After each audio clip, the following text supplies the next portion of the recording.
Okay, so welcome everyone for this afternoon conference. We are very honored to have a guest with us who will teach us a lot about orthodoxy. Before starting and introducing him, I would like to introduce myself.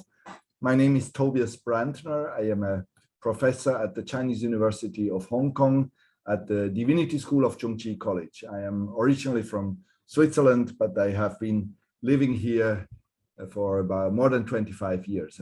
我们当中有很多的内地的同学，欢迎你们。我是基本上说英语的，本来是说德语的哈，不过现在我们有这个英语的 talk，希望大家都可以明白。如果你们有什么问题，你们也可以用普通话问我们。不过我们基本上今天的下午的talk 就是用英语的哈。Okay, so let me go on introducing myself. I've been here in Hong Kong 25 years and I am teaching history of Christianity and world Christianity studies, related studies here. And I have had the chance to work together with the Institute for Sino-Christian Studies for many years in various forms. I have led many groups of church people, of theologians, to the ISCS. More recently, I have had the chance to publish a book in Chinese with Ming Feng Press from ISCS. The English name is Tradition, Transmission, Transformations, a Critical History of Christianity from the Time of Jesus to the Eve of the Reformation. 普通话就是合久必分，从耶稣时代到改革前夜的西方基督教批判史，希望我说的对。And yes, and then I have had 2 years ago the chance to work together with ISCS on an invitation of a global conference of the global network of study centers on Christianity and theology. So we have had a very close cooperation, and so I'm very grateful for the invitation to lead through this afternoon. Now, this afternoon is about, our speaker today is Cyril Hovorun, Father Cyril Hovorun. He is originally from Ukraine. That's where he first began his studies, not in theology, but in theoretical physics, before moving on to the study of theology at the Theological Seminary and the Academy in Kiev. He is an archimandrite, that is a priest of the Orthodox Church. An archimandrite is a monastic priest, and so he has been on various levels involved in the Orthodox Church, also in leadership position, and he got his Master of Arts and his PhD in theology from the University of Durham in the United Kingdom. That's also, and he taught theology in a number of confessional and public institutions around the world. He has been a visiting professor in various universities and seminaries all around the world, and also many of them in China, where he has given lectures. So some of you might have met him before or heard of him. His strong relationship to the ISCS goes back to the time of around 13 years ago, 12 years ago, when he was the chairman of the Department of Theology at the Doctoral School of the Russian Orthodox Church in Moscow. It was during that time that the Institute of Sino-Christian Studies had regular contact with Father Hovorun. Today, Professor Hovorun is teaching at the University College in Stockholm, but he is still traveling around the world, giving talks. Right now, he is in Uzbekistan, I just learned, giving lectures there and visiting the church. Throughout the past years, he has regularly been publishing. Among his many publications are the recent publication, Political Orthodoxies, the Unorthodoxies of the Church Coerced, which appeared 3 years ago in Minneapolis in Fortress Press, and 2 years ago in Ukrainian translation. And also a few years ago, the book From Antioch to Sion, an Evolution of Nestorianism, which had been published in 2014 in the Chinese Orthodox press in Chinese. Now, we may at some point show you the link to his CV if you want to learn more about the speaker. But today's rundown, just that you know what you can expect, we will have first around the 1 hour lecture by Professor Hovorun, and after that I will give a short response, highlight some topics, some issues, and possibly also raise a question, and then there will be time for you to have around 20 to 30 minutes of question and answer. So if you have a question, please write your question into the question and answer box.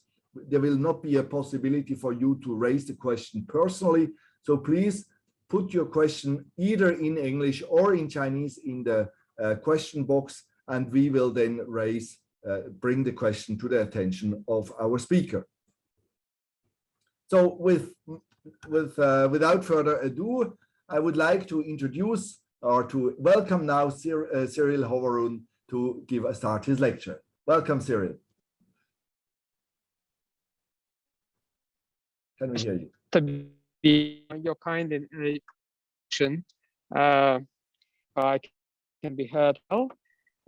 Yes, greetings to everyone. Greetings to the Institute of Sino-Christian Studies. Greetings to the Chinese audiences. It's a privilege to lecture. I used to come to China quite often, every second year. So I also supposed to come to China this year in the fall, but because of the pandemic, it was impossible. So we decided to have this online, and I hope to next time it will be in person. We all miss personal lecturing and personal contacts, of course, but still I didn't miss an opportunity to be as close to China as possible. That's why I came to Central Asia, to Kyrgyzstan and Uzbekistan, which was the kind of the borderline of ancient China. I just visited the place which used to be the most western outpost of China under the Tang Dynasty in Kyrgyzstan. So I'm quite close to China in my heart and physically, so to say. And indeed, my talk will be on the topic which can be also bridging different cultures. And indeed, it used to bridge to connect different cultures in the past. And I hope it will be reused, reutilized for, bridging different traditions. Theological within Christianity, between different religious traditions, indeed. Well, the topic of theosis, which is a Greek word, which can be translated as divinization, this concept seems to be kind of forgotten or confined to some pockets of traditions, so to say. But I think the ongoing study of theosis demonstrates that it used to be widely spread. I just want to mention, for instance, the work which is in the process of preparation by the Oxford University Press. It will be titled the Oxford Handbook of Theosis or Divinization, which will be published by international scholars who contribute to this volume. And this volume demonstrates that the idea of theosis, the idea of divinization, is pertinent actually to many theological traditions that are not directly associated with theosis. Like, for instance, the traditions of Lutheranism, of Reformation, quite surprisingly. So there will be contributions about the Lutheran perception of theosis, or in the Catholic Church, which is also not renowned for addressing the idea of theosis. Theosis is regarded to be an Eastern tradition, but as a matter of fact, it was universal, used to be universal, and its universality is being discovered through the modern scholarship. There are also some, I think, interesting connections between the idea of theosis in Christianity and in other religions. Certainly, it was a very prominent, this idea of theosis, divinization, had a prominent place in the Greco-Roman religion from which Christianity somehow borrowed a lot of things. And well, as you know, Christianity was born in the context of the Roman Empire, the Greek-Roman world, but also far in the East, the idea of theosis was popular.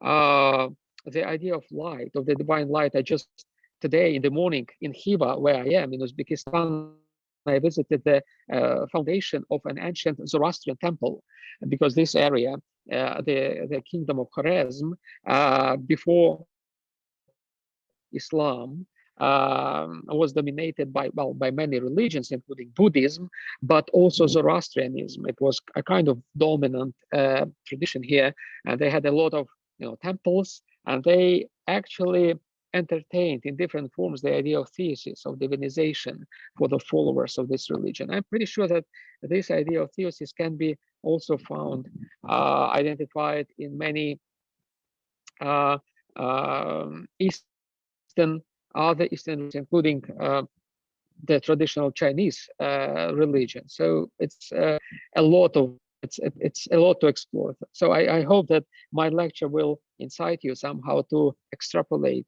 this idea of theosis to your own religious context, if you want, and to identify some ideas which are close to the idea of theosis in my own tradition, which is Eastern Christianity. So yes, well, a technical thing. I think you've been distributed the handouts, right? That I will that from which I will quote some, you know, long quotes, long text, so you could follow those quotes, and I will explain the ideas embedded in those quotes. So the Christian doctrine of theosis, in many points, even if officially, resembled the traditional philosophy and religion, meaning the Greco-Roman religion and the Greco-Roman philosophy, which at that time was not, they were not separated. They constituted one thing. Yeah, can you hear me? Yeah. Could you try to turn yourself the volume up a little bit? You are. Yeah, sure. I can speak a bit louder, maybe. That would be good. Yes. Sorry for the interruption. Can you hear me now? I think it's a bit better. Yes. Yeah, that's fine. That's fine. Thank you for. Perfect. Thank you. Is it better? Okay, good. I'll be good. Excellent. So essentially, the Greco-Roman philosophy or religion were not two separate things as they are in our times. In our times, philosophy is considered to be a secular, kind of secular tradition, secular activity, in contrast to religion, which is a metaphysical activity. In the ancient times, they constituted one single package, one single thing, and there were just two different aspects of the same thing, philosophy and religion. So in both ancient philosophy and religion, theosis constituted an important element in both of them. And it started as early as the earliest samples of the Greek mythology. Greek mythology brought up many examples of apotheosis. Apotheosis was the Greek word for divinization. And apotheosis meant literally the crossing by humans, the divide between mortals and immortals. The ancients, they differentiated between the human beings and gods by the criterion of being mortal or immortal, the capacity of dying. So gods could not die, only human beings could die. And apotheosis meant crossing the borderline between the realm where the beings, to the realm where beings didn't die. Immortality was synonymous to divinity. Heroes, for example, such as Heracles, for instance, and others, were celebrated as mortals who achieved divine status of immortals. So there were examples like, as I said, Heracles or Helena, the famous Helena, who had become the reason of the Trojan War. She was mortal, and then she was immortalized eventually and became a kind of a divinity. That's why some some ancient authors like Homer believed that at least some parts of any human beings are innately divine. So in condition to the kind of the whole divinization of a human being into the state of immortality, all human beings also had some parts of divinity, some parts of immortality within themselves. Pindar, for instance, claimed that, and I quote him, "We do have some likeness to immortals in mighty mind of nature," end of quote. According to Plato, if a philosopher cultivates the godlike part of his nature, he can achieve deification. In such case, his soul, I quote Plato, brings calm to the sea of desires, but by following reasons and by contemplating the true and divine. So it's interesting that for Plato, the idea of theosis, of divinization, meant the internal calmness of the human soul, of the human inner being. Socrates was an example of such philosopher, at least from the perspective of Plato, and from the perspective of another biographer of Socrates, Xenophon. For both Plato and Xenophon, Socrates' deification was marked, for instance, by him possessing his own daemonion. Probably you know this famous concept of daemonion, a kind of doubler for exceptional human beings, a spirit that goes along with a human being. So Socrates had such such a daemonion, which was sample ancient. Socrates was close to the immortals. Stoics in the later centuries agreed that Socrates was indeed a model of deification. There was a consensus that all philosophers should follow Socrates' model. After all, deification is the ultimate destination of every true philosopher. Neoplatonists describe this destination in detail. Neoplatonists who, at the stage after the Stoics, continued the thought of Plato and combined it with the thought of Aristotle.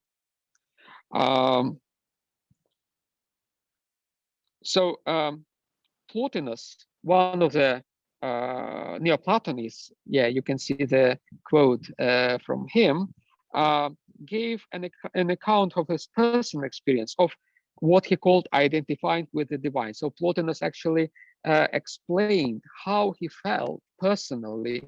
What does it mean to be deified, to be like God? And this is the quote: "Often I have woken up out of the body to myself and have entered into myself, going out from all other things. I have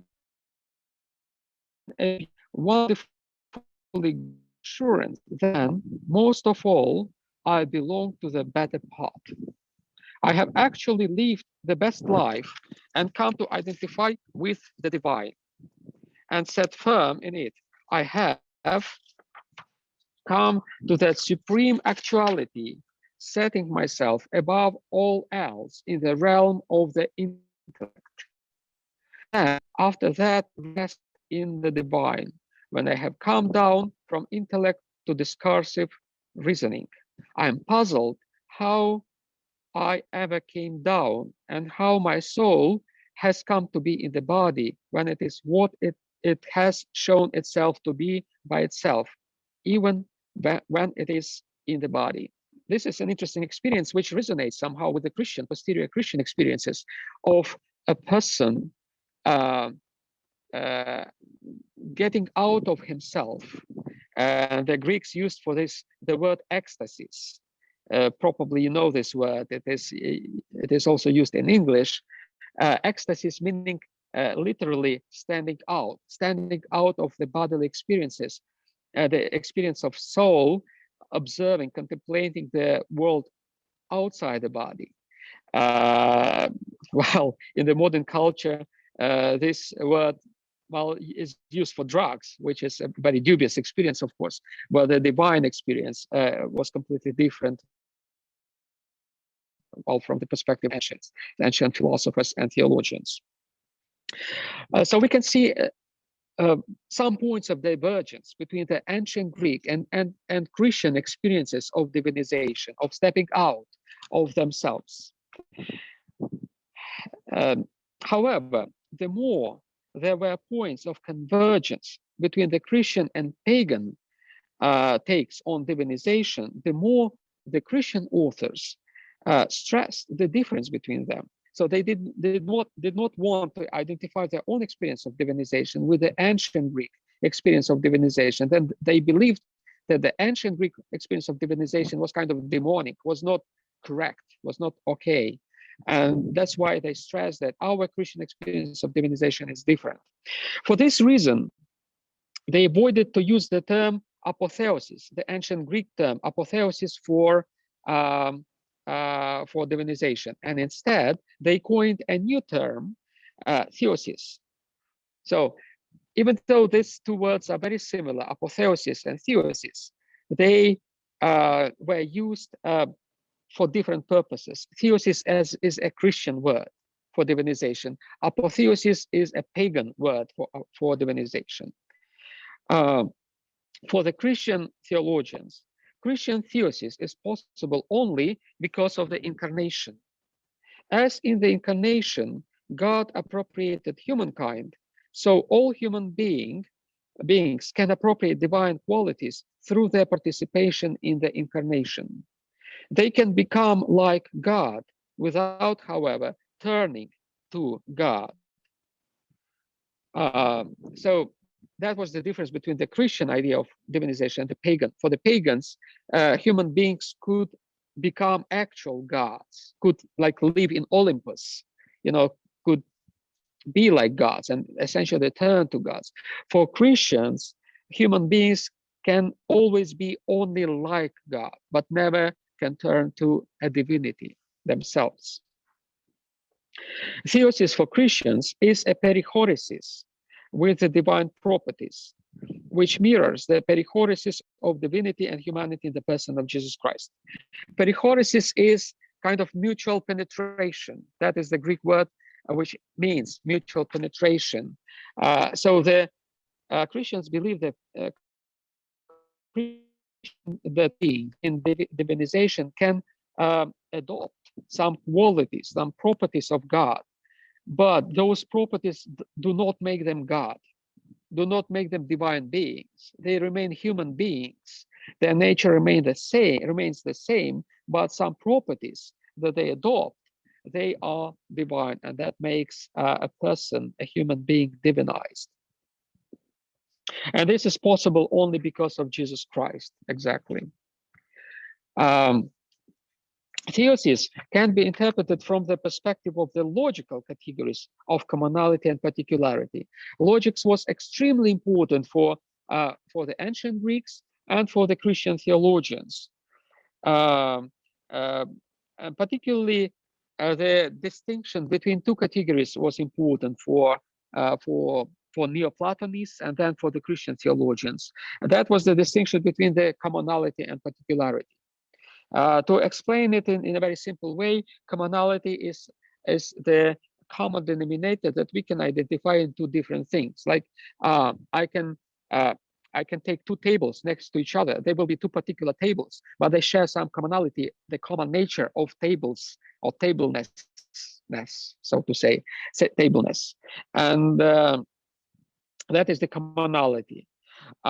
So these two basic distinctions, two categories, commonality and particularity, were employed by theologians to explain divinization, to explain theosis. For example, and they saw the references to two kinds of divinization, the common divinization, particular divinization in the scriptures. Like the common theosis has been the one described in Psalms. You are gods, from Psalm 82, verse 7. 6. This phrase Jesus in John 10:34. Second Epistle of Peter, chapter 1, could also be as a reference to the common divinization envisaged for the entire human. This divinization can be energetic energy means collaboration between a human being and God. It means that the happens as a divine act, but it requires human participation, human agency. That is called, that is what is called a synergy. As a result of synergy between God and human beings, only some achieve particular divinization. In the Eastern Christianity, they are regarded saints. So, well, at least in the Eastern Christianity, divinization is not envisaged, it does not happen for everyone. It is envisaged. It is supposed that every Christian who participate in the, in the life of the church can become divinized like God. But it does mean that everyone does become like God. Only saints do this, and saints constitute a sort of normativity for the Christian life. So divinization constitutes the norm, but not everyone achieves this norm. Theosis can be also perceived from the perspective of differentiation between what is given and what is assigned to the human nature. That is another important category, which was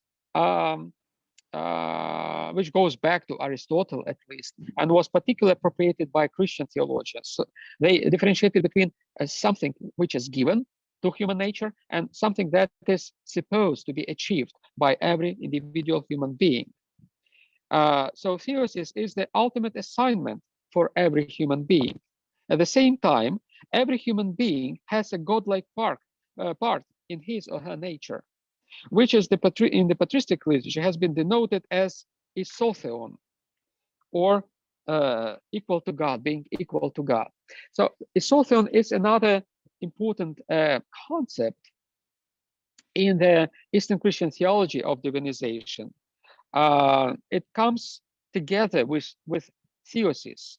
Like theosis is a potentiality for the human beings, and isotheon is the actuality for human beings. Isotheon is isotheon as a feature of the common human nature, and its potentiality actualizes the particular theosis of an individual human beings. The word isotheon was widely used in the classical antiquity. It was essential in the Greek mythology and referred to demigods and heroes.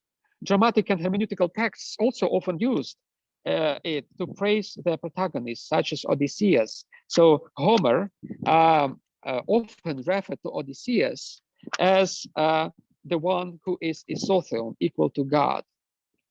In the period of late antiquity, when Christianity was born, Neoplatonic philosophers made occasional references to isotheon.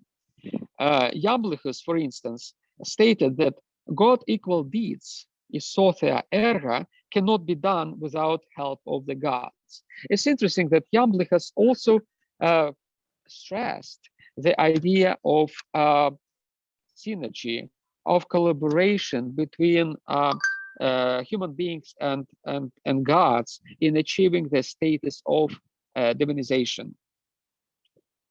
In the patristic literature, Cyril of Alexandria, who was a kind of prominent, a key theologian who explained the incarnation, he connected isotheon with the image of God. So isotheon, they took this ancient Greek Homeric concept of isotheon and applied it to the creation of human beings by God, and connected it with the ideas of the image of God. So that they differentiated between the idea of the image of God and the idea of likeness of God. Isotheon, they connected with the image of God and like potentiality, and theosis, they connected with the likeness of God as the actuality of divinization. For Gregory of Nyssa, who the idea of isotheon, the concept of isotheon, was fundamental human capacity of making choice. He called this capacity autexousion. This is very important concept that somehow goes together with the concept of freedom, eleftheria. I will explain a bit later the difference between autexousion and eleftheria, two concepts that indicate the potentiality and actuality of freedom, of human freedom, how they're connected with the potentiality and actuality of theosis, of divinization. Hesychius, a lexicographer, a famous ancient Christian lexicographer, summarized this patristic tradition in his lexicon, where he defined the isotheon as immortal soul. So that part of the divine in the human nature, which was indicated as early as by Plato, Christian theologians and philosophers identified with the immortal soul and called it isotheon. The equal to God's soul becomes godlike in the process of deification, theosis. So the immortal soul has this potentiality of deification. This potentiality is called isotheon, and process of and a person the original patristic framework for theosis was incarnational and cosmic. Irenaeus, an early Christian father, very important one in the pre-Nicene tradition, he spoke about the theosis of the entire world, not just about human being to be deified, but also about the entire world being able to deify it. I think this concept is particularly important in the modern ecological thinking, eco-theological thinking. The entire discussion about the environment nowadays, about ecology, seen from a very interesting perspective of Irenaeus and his outlook at the being called to deification through Jesus Christ. So for Irenaeus, theosis of the world became possible as a result of the incarnation of the Word in the person of Jesus Christ. Through incarnation, God embraced the entire universe with a purpose to bring it to unity with himself. For Irenaeus, God became what we are to make us what he is. This is a very famous dictum of Irenaeus that is a kind of formula of deification. In other words, there is a reciprocity and causality between the incarnation and divinization. The former, that is the incarnation, causes the latter, that is divinization, and the latter mirrors the former. In other words, the divinization, theosis of a human being, mirrors the incarnation of God in the person of Jesus Christ.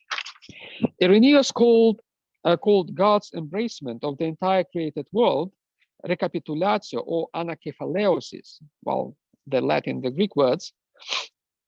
This was a reference to Paul, who spoke about God's plan to unite all things in him, Jesus Christ, things in heaven and things on earth. This is from Ephesians 1. Irenaeus' concept of recapitulatio implied that God had incarnated for the sake of salvation of human beings and of the entire universe. I quote him, the entire flesh of the entire humankind, the whole world entered under the head of Christ. By the 4th century, the idea of divinization became widely accepted in the Christian theology. Athanasius of Alexandria employed it in his polemics against Arius.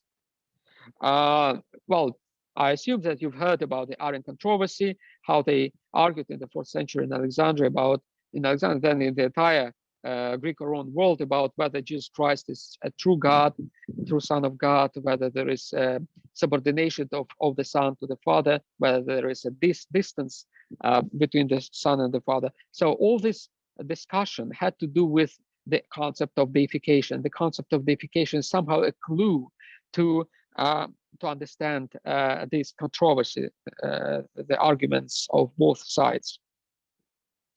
So Athanasius of Alexandria employed the concept of theosis in his polemics against Arius. He used the point of Irenaeus with the reversal logical causality, given that we get divinized. So that was kind of given, was not discussed. It was taken for granted that we are divinized. We are eligible for theosis. The law was because of the true God, because this hypothesis that we are uh, called to be divine, godlike, towards theosis stands only if the God has become a human being. Otherwise, our divinization would have been impossible. In fact, the of Christian learned the possibility of theosis. And here I quote Athanasius more extensively. So here, the Son became man that we might become divine. And he revealed himself through a body that we might receive an idea of the invisible Father. And he endured insults from man that we might inherit incorruption. He might, himself was harmed in no respect, as he is impassible and incorruptible and the very word and God. But he cared for and saved suffering man, for whom he endured these things by his impassibility. And in short, the achievements of the Savior effected through his incarnation are of such a kind and so great that if anyone wished to expound them, he would be like those who gaze at the vast expanse of the sea and wish to count the number of its waves. Gregory of Nazianzus, who lived in the 4th century, who was a great theologian. For this reason, he has this kind of pen name or nickname, Gregory the theologian. He abbreviated this idea of Athanasius to one verse. And since then God is made man, so man is perfect as God. And that is my glory. The idea of divinization was important for Gregory, who frequently used the word theosis. He acknowledged that this word is not biblical. That's why, while it was kind of a debatable term, some more conservative theologians did not accept it, but Gregory insisted it is appropriate to express this biblical teaching.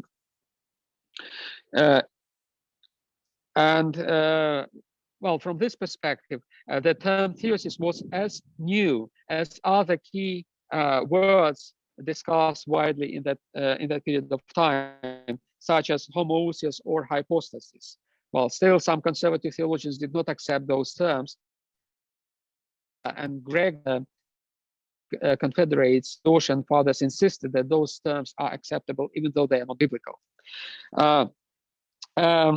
He spoke of theosis, for example, in the oration, which is not surprisingly dedicated to Athanasius of Alexandria, because Gregory essentially explained the idea of Athanasius. I quote Gregory: "Whoever has been permitted to escape from matter and from the fleshy cloud, or should we call it a veil, by means of reason and contemplation, so as to hold communion with God and be associated with the purest light, insofar as human nature can attain to it, such a man is truly blessed, both in terms of his ascent from here and in terms of his deification there. A deification which is inferred by true philosophy, and by virtue of describing all the duality of matter through that unity which is perceived in the Trinity." End of quote. The Syrian poet and theologian also lived in the 4th century and also participated in the Arian controversy, but he lived in the Syriac milieu on the edge of the eastern edge of the Greek world, sometimes in Persia, sometimes in Byzantium. He expressed the same idea in more verses. I quote him.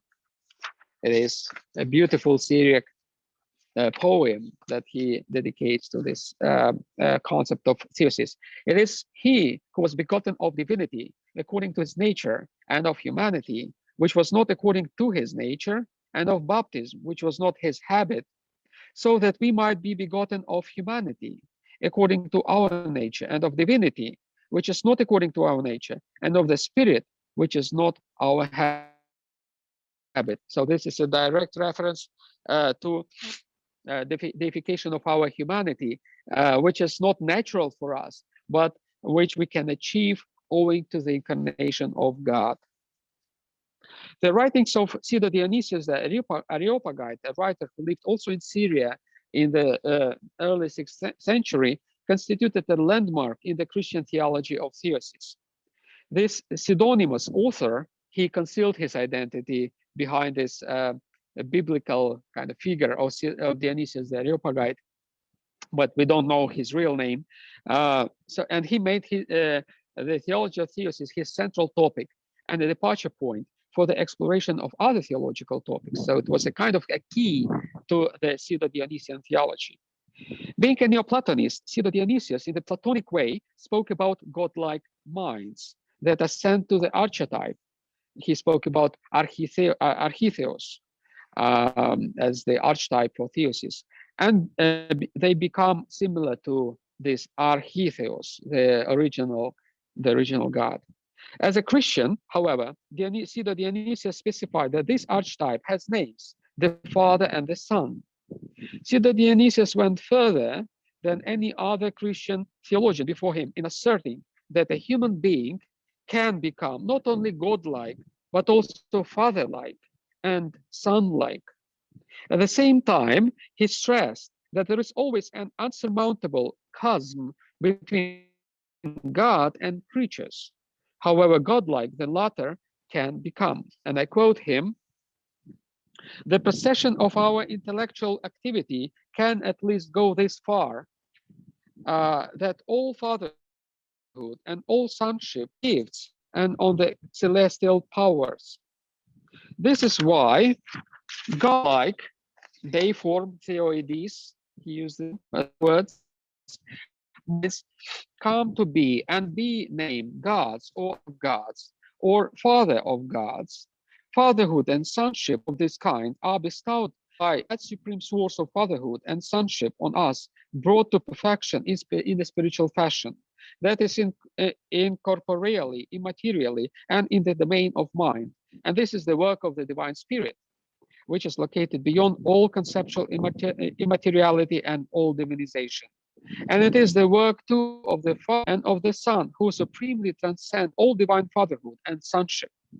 In reality, there is no exact likeness between cause and cause, for the cause carry within themselves only such images of their originating sources as are possible for them, whereas the causes themselves are located in a realm transcending the cause, according to the argument regarding their source." End of quote. Well, now we come to Maximus the First, probably the most important theologian who dedicated a good deal of theology to the concept of theosis. He identified the moving force of deification, which is love. Love was central for the thought of Maximus, and it also was central for his concept of theosis, of deification. Love is also reciprocal. The love of God to humankind moves God to become a human being and then inspires human beings to love God.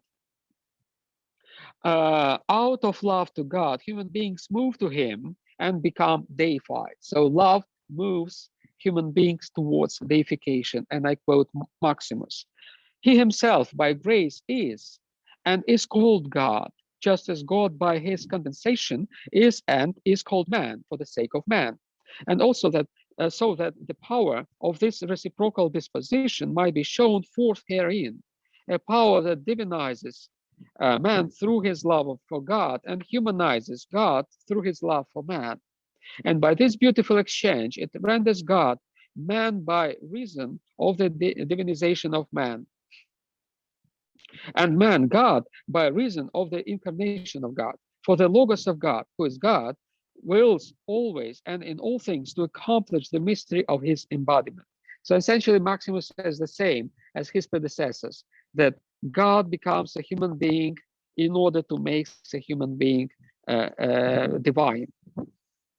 And he adds, however, to this concept that it is love that drives God towards incarnation, and it is love that brings human beings to similarity with God.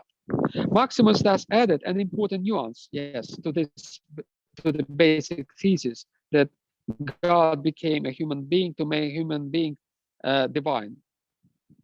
And he presented the loving reciprocity between God and human beings as two distinct ages, the age of the incarnation and the age of divinization of human beings. And I quote him, he would become man in a manner known to him, and at the same time make man God through union with himself. And thus, he wisely divided the ages, determining that some would be for the activity of his becoming man, and others for the activity of making man God. Maximus described the age of theosis as mirroring the process of incarnation. And I quote again, we must henceforth await those other ages that are to come for the actualization of the mystical and ineffable divinization of human beings, in which God will show the overflowing riches of his goodness to us, completely and actively affecting divinization in those who are worthy. For if he himself reached the limit of his mystical activity of becoming man, becoming like us in every way but without sin, and having descended into the lowermost parts of the earth, to where the tyranny of sin had driven man, then there will be certainly also a limit of God's mystical activity for the divinization of man in every way, with the obvious sole exception of any identification of man with God's essence, making man like himself and raising him beyond all the heavens, to where the natural grandeur of grace dwells and calls fallen a man through the infinity of goodness. End of quote. For Maximus, the age of has not arrived yet. The age we live now is of the flesh, so he called it. It is different from the age of the spirit, which will come about after this present life. And this idea is eschatological. Maximus certainly means the afterlife, the age after the second coming of Jesus. The present age is framed by the laws of nature. In the future age of theosis, the natural limits will be overcome. And I quote him again, we will become the very thing that is not in any way the outcome of our natural capacity. Since nature does not possess the capacity to grasp what is beyond nature. For nothing created is by its nature capable of actualizing divinization, since it cannot grasp God. For this is the property of divine grace alone, that is, to grant the gift of divinization proportionately to created beings, brightly illuminating nature by light that transcends nature, actively elevating nature beyond its own proper limits through the excess of divine glory. Now we come to a theologian who lived in the Middle Ages in Byzantium, in Constantinople, and he probably was the most eloquent in describing his personal experiences of divinization. Just like, remember Plotinus, we mentioned Plotinus, how he described his personal experience of becoming like God. So Simeon, the new theologian, was very open, was very explicit in describing his experience of being divinized.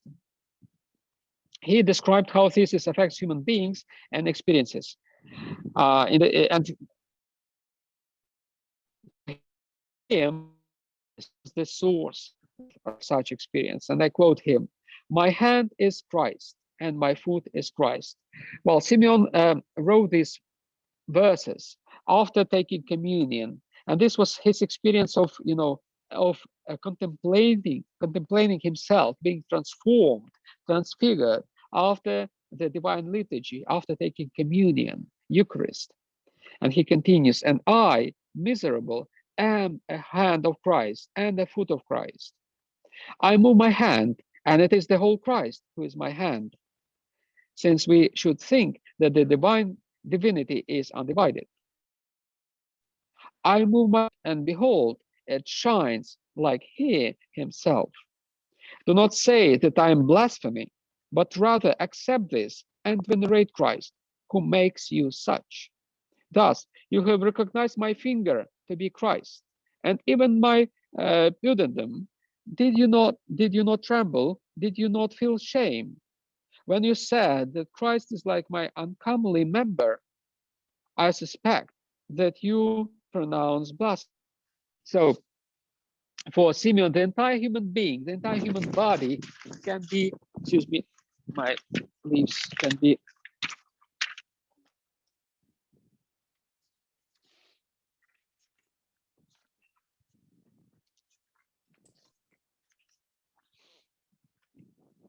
I'm sorry, it was a wind, Okay. it was like a spirit. Sorry, it's okay, it's okay. Uh, yeah. Uh, yeah, so for him, this experience of divinization affected the entire human body, the entire human being, did not leave any part of the human body outside of this experience of the divine. A century after Simeon, a Coptic monk in Egypt, who became later a bishop, whose name was Bulus al-Bushi, Paul of Bush, who lived in the end of the 12th, beginning of the first half of the 13th century, in a similar way, connected the incarnation, Eucharist, and theosis. Bruce did this in Arabic language. Soon after, this language had replaced Coptic in the life and worship of the Christian community in Egypt. The writing of Paul marked a renaissance of the Christian literature in Arabic under the Ayyubid rule in Egypt. I quote the Paul's deliberations on Eucharist, which are similar to those deliberations made by Simeon, the new theologian. Then, after that, God added to us a favor in relation to the state Adam was in before his error. And he gave us his life-giving body, just as he said, I am the life-giving bread, which came down from heaven. Whoever eats of this bread will live forever. Then he told us what the bread is when he said, the bread that I give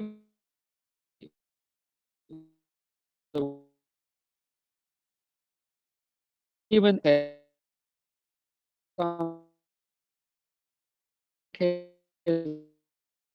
life.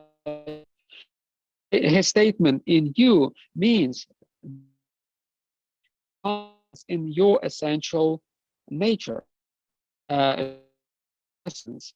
It is not external to you, nor is it aligned to you. He settled that matter when he said, because my body is true, true food, and my blood is true drink. Whoever has eaten my body, drunk blood, as for he said that because his divinity is united with his body, he has been united with the holy bread and has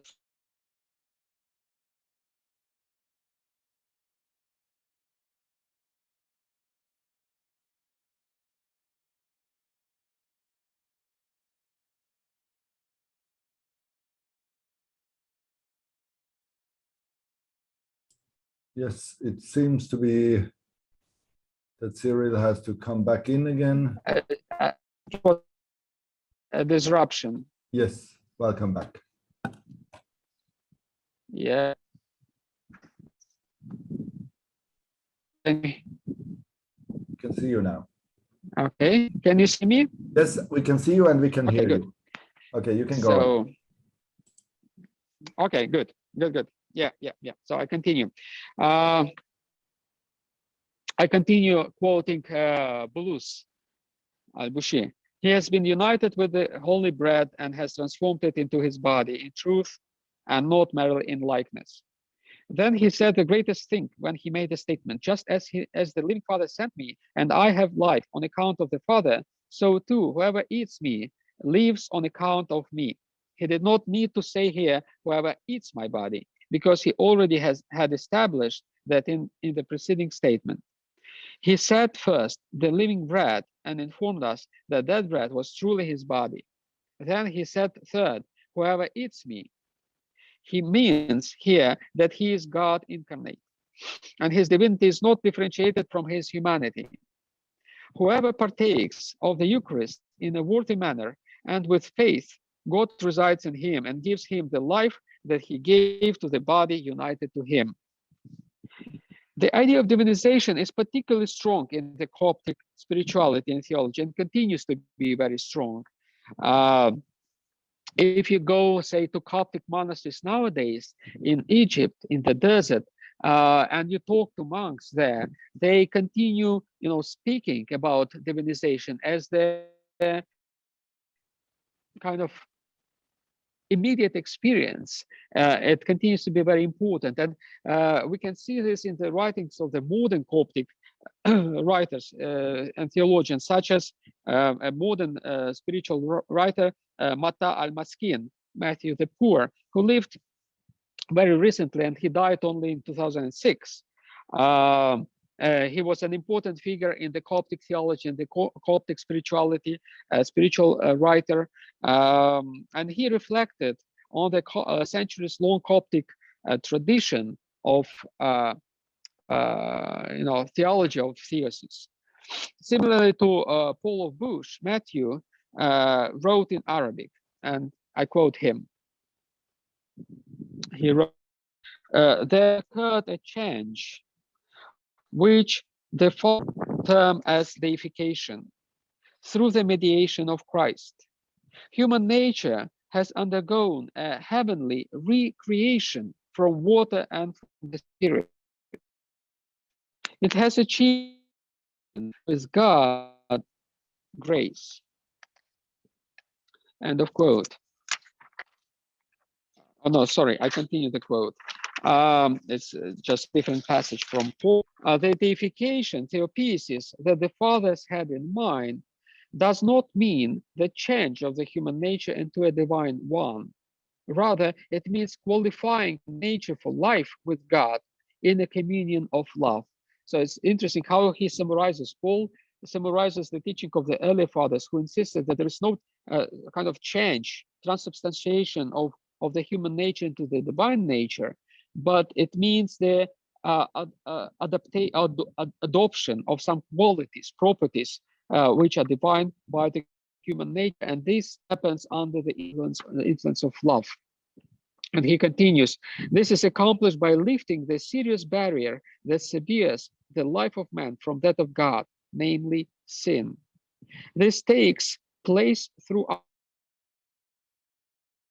the blood and our partaking of the reason, deification, or union in its perfect sense as a life with God can be fulfilled except at the resurrection from the dead. But we have been granted means of grace, commandments, and the divine power by which to conquer sin, the world, and the life of this age. We have the new door open before us. Through this door, we can have here and now a foretaste of the union with God in communion of love and in obedience.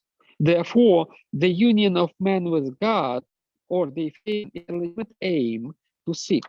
This is due to the pre-existing union between divinity and humanity in the incarnation. It is Christ, then, who has set it before us as an aim. I think this is a very good and a comprehensive summary of the Eastern teaching about theosis.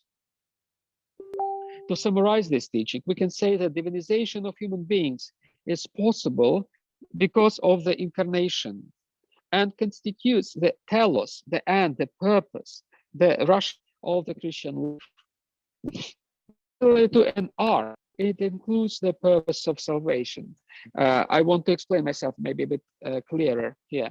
So if we consider the idea of salvation, which is very important, crucial to Christianity, it is somehow included in the idea of divinization, at least from the Eastern Christian perspective. Salvation is a part of divinization. It's not that the divinization is a part of salvation; it's the salvation which is a part of divinization. Because from the Eastern perspective, Eastern Christian perspective at least, the purpose of the human life, even before Adam and Eve fell, was to reach the point of divinization. And after they fell, they had to be restored first to be saved, and then to continue their journey towards deification. That's why in the Eastern Christianity, at least, divinization is a kind of an arc that surrounds salvation. Not unlike the sin, which does not change human nature ontologically, theosis does not alienate it from its original logos either. So if you take sin, the ideas of sin in Eastern Christianity, in difference, for instance, from some Western Christian traditions, especially like I think the Reformed somehow, there is an idea that sin does not change, does not alienate human nature, does not make human nature different. The human nature just misfunctions, but continues to be the same. Deification in the same way does not change the human nature. Salvation, deification adds to human nature new functionality, new properties, which are divine. It changes the modality, the tropos of the human existence, and makes it fit what God intends about humankind. So that is a kind of my summary of the Eastern Christian take on deification. I wanted to demonstrate that deification is really important. It's really crucial, central for the Eastern Christian theology and spirituality. And as I said in the beginning, deification also was important and continues to be important, even though in a more concealed way in other Christian traditions, in the Western Christian traditions. And we are on our way to rediscover the idea of deification, of theosis in all Christian traditions. Also, I believe it's very fruitful to find parallels and similarities between the Eastern Christian concept of deification with Eastern religions, as there are some striking similarities and the same striking differences between the Christian concept of deification and, say, the Greco-Roman concept of apotheosis. So it's a way to walk towards discovering, those parallels between the Christian concept of deification and the deification within religious traditions, including the Chinese ones. That would be my kind of invitation for you, maybe, to explore these parallels. Thank you. Thank you. Thank you for your attention. That's what Yes. I wanted to share with you. Thank you, Professor Hoverun. This was an excellent and inspiring talk, and I think all of us learned a lot about the theological concept of theosis, and you explained this concept so well by relating it to various other categories within theology, but also to its background in Hellenism, and also in the end relating it or raising the question about how much it can also be related to Asian religions. Before I go on with responding a little bit, I just like to remind those listening that please feel free to raise any questions in English or in Chinese in the Q&A box, and we will try to respond to them. 请大家如果有什么问题，你们随便写英语也可以，普通话也可以，在这个 Q&A 这个地方里，你们可以就是我们尽量就是回答你们的讨论你们的问题哈。So thank you again, Father Hoverun. And one point that you put very clearly that I found very impressive and very clearly put is that Christian theosis is possible only because of the incarnation. So this fundamental link between incarnation and theosis has remained an important argument throughout your presentation. For instance, when you explain how Maximus described the age of theosis as mirroring the process of incarnation. Now, your presentation offers an amazing tour through the early Christian tradition, showing how various theologians emphasized theosis as a center of what the Christian faith is all about. Now, if we overlook the huge varieties of theologies within all of Christianity, East and West, North and South, we can see that one of the core questions, or maybe one of the systematic frameworks which within we can understand the diversity of theologies, is the question about how do the divine and the human come together. This may refer to, of course, to the question of the incarnation, but it may also refer to the question of how we as human beings get involved in this whole divine act of God becoming man. Now, one of the struggles that many Christians, and maybe most importantly Protestant Christians, and among them most particularly Reformed Christians have. Reformed Christians are those, of course, Professor Cyril knows that, but I say it for the listeners. The Reformed tradition is the tradition that goes back to Calvin, and maybe where the most famous theologian was Karl Barth in the 20th century. So for Reformed Christians, there is always the worries about the confusion of the divine and the human. So Reformed Christians are particularly strict in their emphasis on separating the divine and the human. As Karl Barth would say, God is the holy other, the one standing above us, etc. So God is God, man is man, and there is nothing except of in Jesus Christ that brings the two together. Now, against such concern, you state very clearly that it is only based on the incarnation that humans can participate in God and can appropriate divine qualities.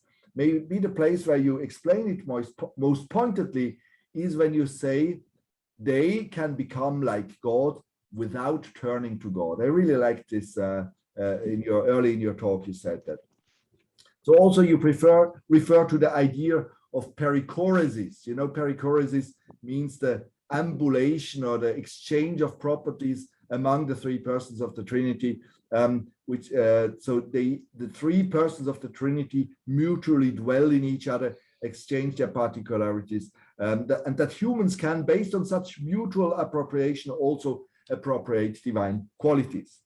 Now, here my some critical questions comes in. Like, as I am myself standing in the Reformed tradition, maybe that's where I have my own sensitivities. I wonder whether you and the tradition that you quote always maintain this strict relatedness to the incarnation. As for instance, when you say that every human being has a godlike part in his or her nature.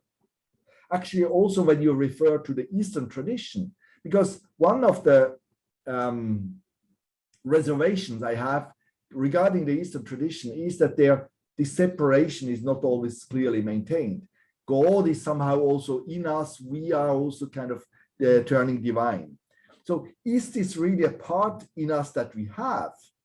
Although you characterize this equality to God, this isotheon, simply as a potentiality, are we not in danger of easily turning it into more than a potentiality, rather as into an innate ability?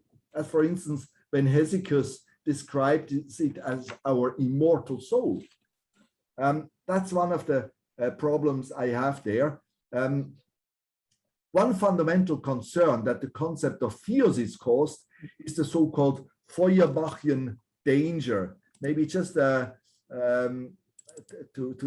Feuerbach, that was a post-Hegelian, left-Hegelian philosopher, a Marxist philosopher, not the Marxist philosopher, but someone preparing the way for Marx. He kind of put pre-Marxist. Yes, the essence of Christianity. He said famously, as I reduce theology to anthropology, I raise anthropology to theology. Same as Christianity, by degrading God to humans, elevates humans to God. So several of the statements that you quote play into this kind of Feuerbachian's criticism of Christianity.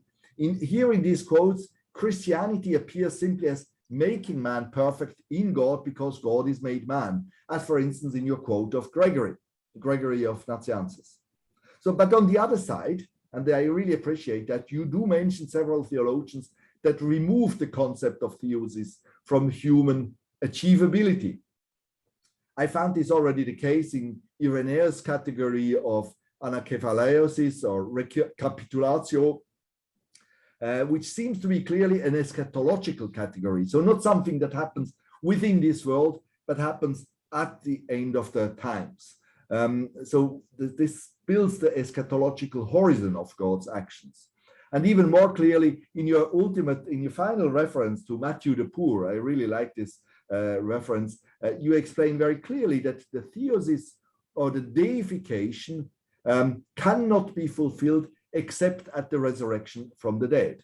So in other words, there is a tension going throughout Christian theology.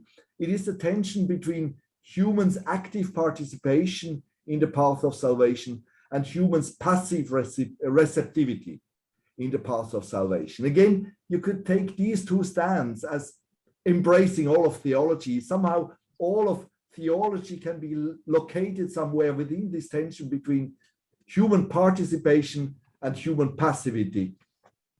So traditionally, theology in the tradition of Augustine emphasizes more our passive receptivity in salvation. And Eastern theology, you may note that Augustine was probably the single most important theologian for the Western tradition, but not at all so for the Eastern tradition.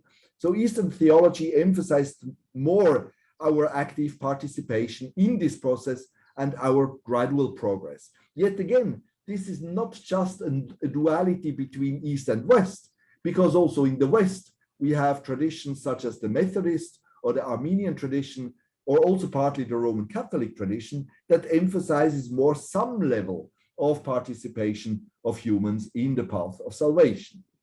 So in your examples, you show kind of both.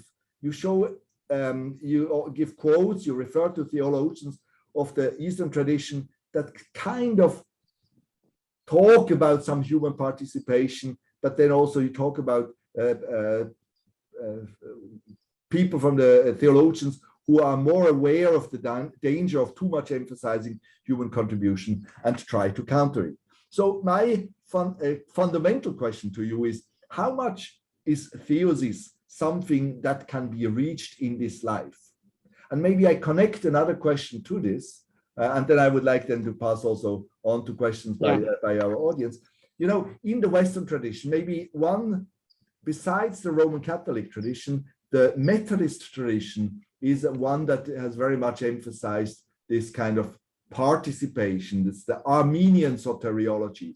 Armenian soteriology means that humans have some role of saying yes to God's grace. We cannot, of course, it's all God's grace, but we can say no or we can say yes or something like that. And then, but John Wesley also developed this doctrine of so-called perfection, which means that somehow perfection can be reached. Of course, it's not full soteriological perfection, but kind of perfection in love within this world. Now, my question to you is, how do you stand there? How do you understand it? How much is theosis something that can be reached within this life? Yeah, please, Professor Hovorun. Yes, thank you so much, Professor Brander, for your response. It's a very rich response, I would say. It's really thoughtful. I really appreciate that you've read very carefully, very deeply those texts that I quoted, indeed. And yes, and your questions are very legitimate. I mean, from the theological perspective, absolutely, and they need to be answered. I would say that they are not just Christian questions pertinent to the Christian theology. I'm now in Hiva, which used to be a center of Islamic learning, as you know, and Hiva was also a place where, quite interestingly, similar discussions took place in the Middle Ages. There was a movement here in this area within the Islamic theology that argued for very strong human agency in relationship to the divine providence. So there was a kind of a school of theology which flourished in this place in Central Asia that insisted that human agency is very important in a relationship of human beings with God, with the supreme being. And not everyone shared these ideas, I should say. There were the mainstream school here actually suppressed the school that supported, they advocated for agency, and the same tension, as it were, existed in the Islamic world. So it's really interesting to explore this tension between human agency and providence from every religious perspective, not just in Christianity, but something that interests us, I believe. And indeed, it's yeah, I believe that it is a kind of point of divergence, if you want, between several Christian traditions, within several Christian traditions. I think on this point, we are a bit different in Eastern Christian than Calvinist tradition. Not so much maybe Catholic, even the influenced by Augustine, but who is the kind of the basement, the foundation for the. But owing to the medieval scholastic Catholic tradition, a more kind of approach to appreciate the human agency.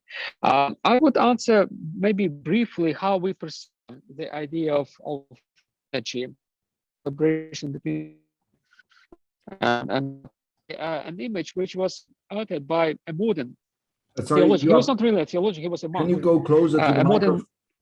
Yeah, you are breaking off a bit. Can you try to go closer Sorry. to the microphone also? Yeah. Yeah, I will repeat. Yes, thank you. So I want to exemplify where we stand in Eastern Christianity regarding human agency by an example offered by a modern monk. He died maybe 20, 30 years ago. His name was Paisius. He lived on Mount Athos. And I liked, this very simple way to explain human agency vis-a-vis divine providence. He said that we human beings, what we can do is we can draw zeros. Whatever we do, we just draw zeros, many zeros, right? And however many zeros we draw, they remain zeros, some. But then God comes, the divine grace, and God puts one in front of those zeros. Mm-hmm. And then those zeros, obtain weight, essence, meaning. They become real things. And then with the divine grace, the many zeros we drew, our effort becomes rewarded by the divine grace. That is the way how I would put, conceptology in Eastern Christianity. So without God, all our efforts are zeros. Yeah. With God, they take, and wait. That would be my answer to your last question.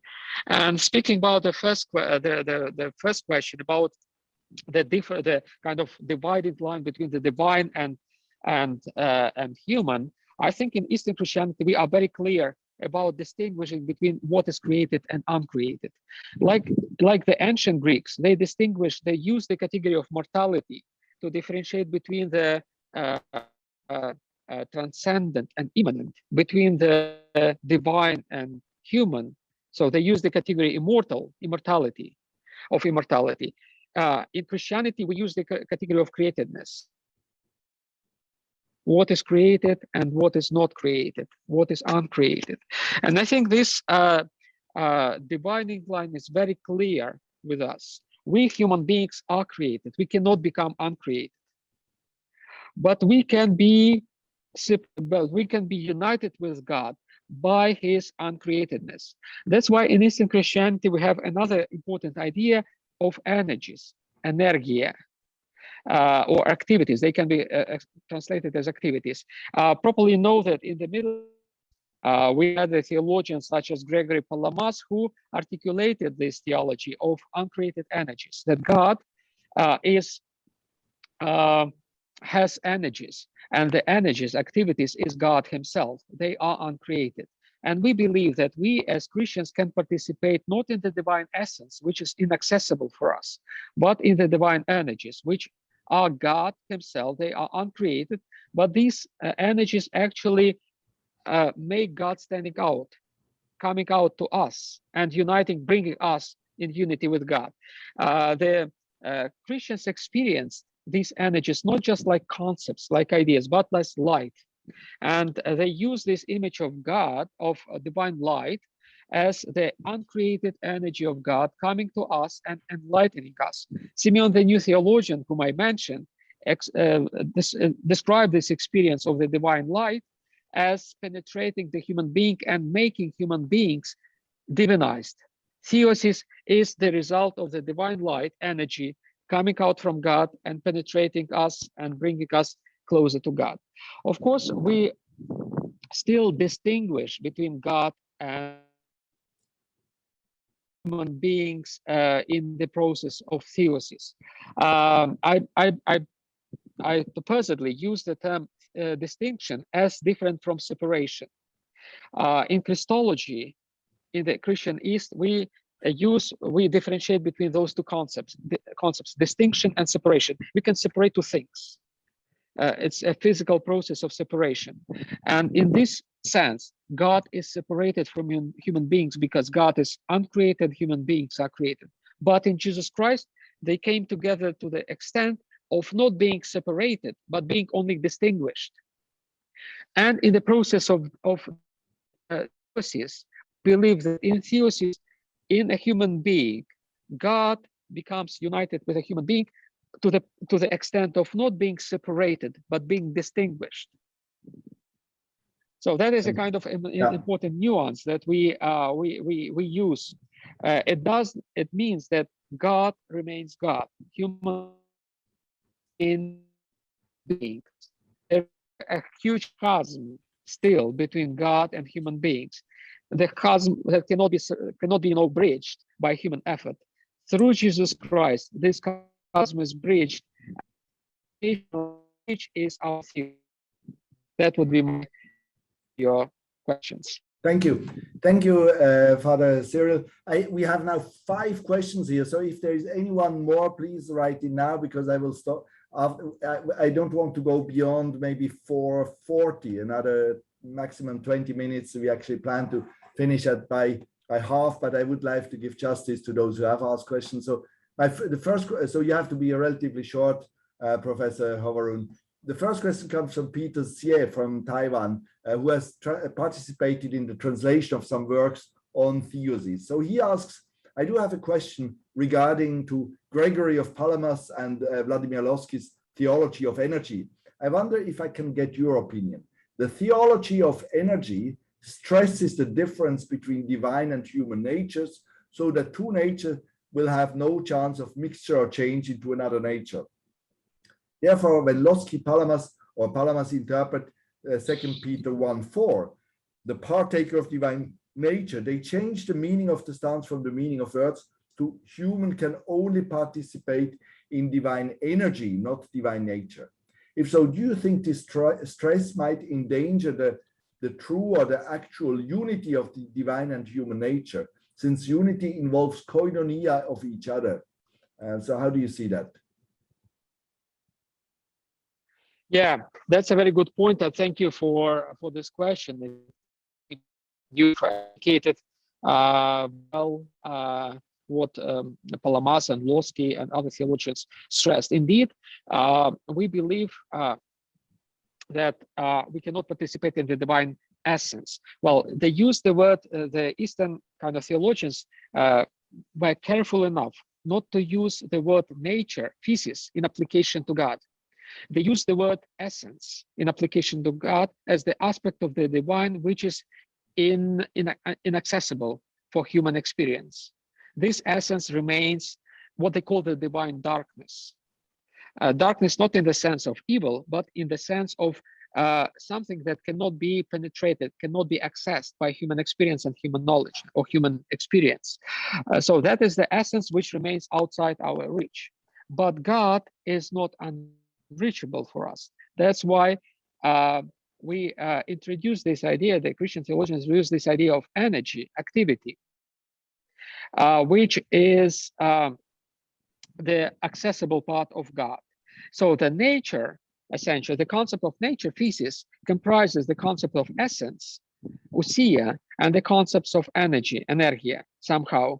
It doesn't mean that nature and, essence and energia are two different things in God. In this case, God would be separated in two different parts. No, the divine nature remains simple, and we insist on the simplicity of the divine nature. The divine nature simply can be accessed and remains inaccessed for us. The inaccessed part of the divine nature, so to say, part, I use part, in the quote marks, because it's not part, it's the same divinity, is inaccessible.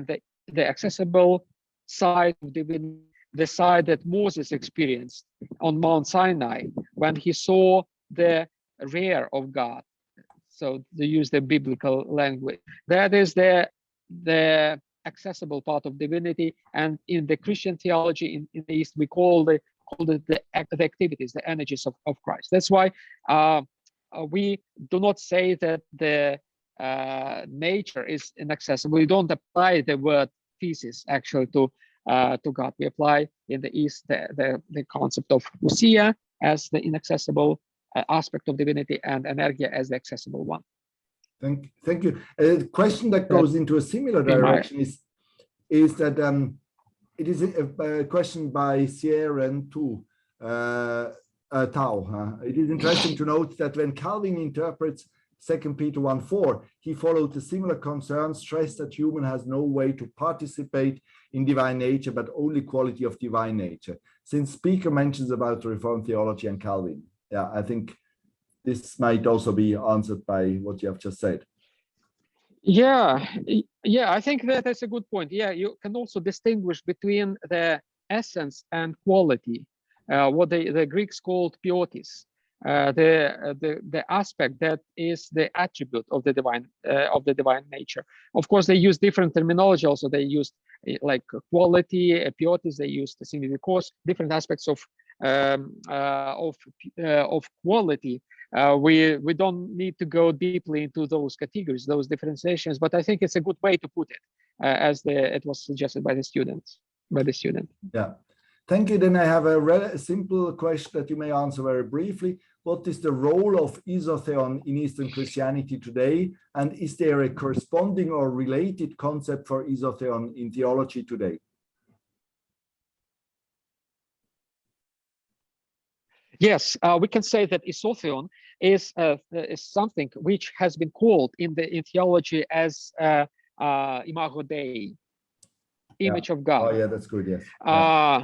And that is also answering your question, Tobias, regarding what is the divine sparker, this divine part in the human nature. That is the image of God. It's not God Himself.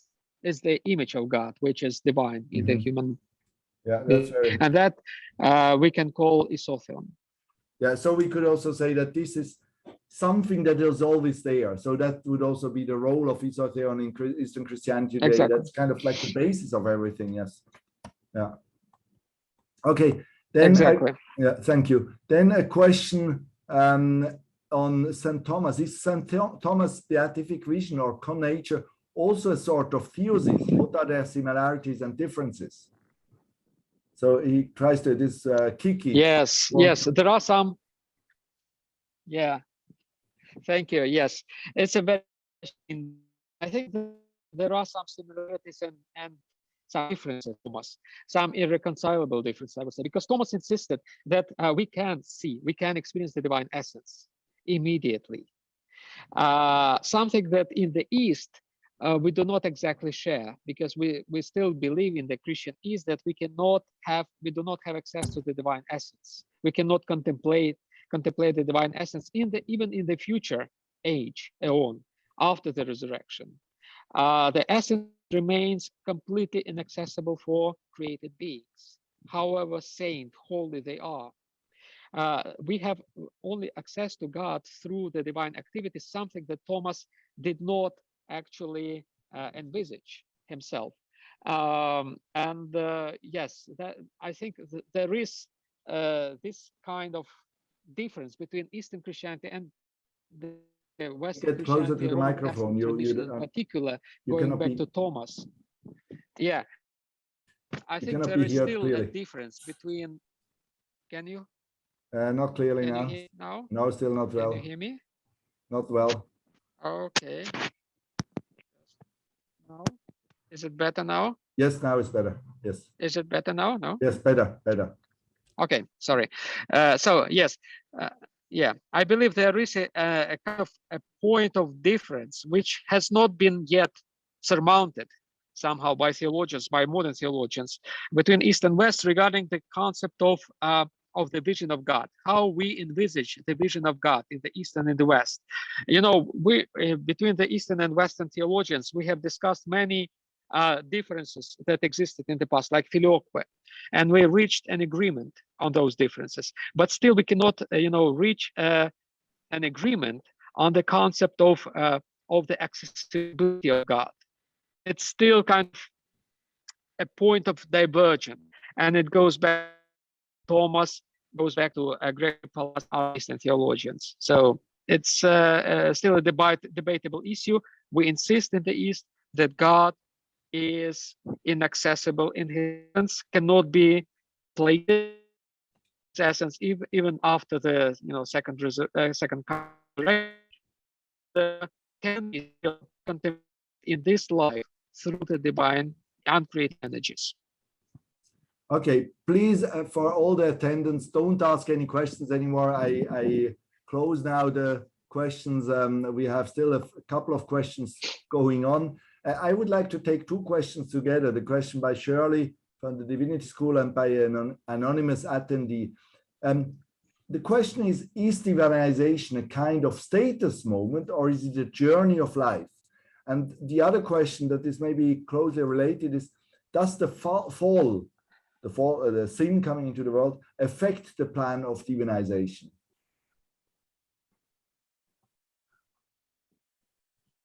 Yes. So as I mentioned, divinization is the initial goal for human being, at least from our perspective, Eastern Christian perspective. The first couple was created with a purpose to reach the point of divinization. That's why when the temptation happened in the paradise, and the devil suggested Eve to be like, by detouring, the way suggested by God towards divinization. Actually, the devil in the paradise suggested the first couple to have a shortcut towards divinization, which had been promised by God. And because they took this shortcut to divinization, they fell. That's how the fall happened. So explain the fall also from the perspective of divinization in the East. And we explain the salvation also from the perspective of divinization. We say that salvation is just a step towards divinization. Yes, we made this, we misstepped, we fell. Now we were restored by Jesus Christ, through the incarnation. And we need to continue our journey, which had been set up in the beginning, the journey towards divinization. And for us, divinization is not an instantaneous moment. For us, divinization is a way of life. We go towards divinization all our life. And yes, it's like the life journey. Yes, thank you very much. And then I have a question which was raised in Chinese, and it's quite a tricky question, actually, interesting one. I would like to ask whether the idea of theosis is influenced more by ancient Eastern philosophy, religion, and cultural traditions, and because of this maintained and emphasized this idea so much. So there is some similarity with Buddhism and Taoism, thus manifesting a remarkable difference between Eastern and Western ways of thinking, or does it rather belong to the origins of early Christianity? So the question is somehow, is it more something that is kind of there because of this kind of philosophical cultural influences, or is it really simply something that is coming from the origins of early Christianity? Yeah. Thank you for this question. It's wonderful. I believe that the idea of theosis was influenced by by other cultures, particularly Greco-Roman culture. But the influence was limited. The influence was mostly relevant to the language, how the theologians expressed their teaching about theosis. I believe that teaching per se, in its essence, is profoundly Christian. It comes from the revelation, from the Bible. It's biblical. But the way how theologians explained this concept of theosis was borrowed to a great extent from other cultures, particularly from the Greco-Roman culture. At the same time, theologians wanted to make different the Christian perception of theosis from the ancient Greek. That's why, for instance, as I mentioned in the beginning, they used a completely different term. They coined a different term. They never used the Greco-Roman term apotheosis.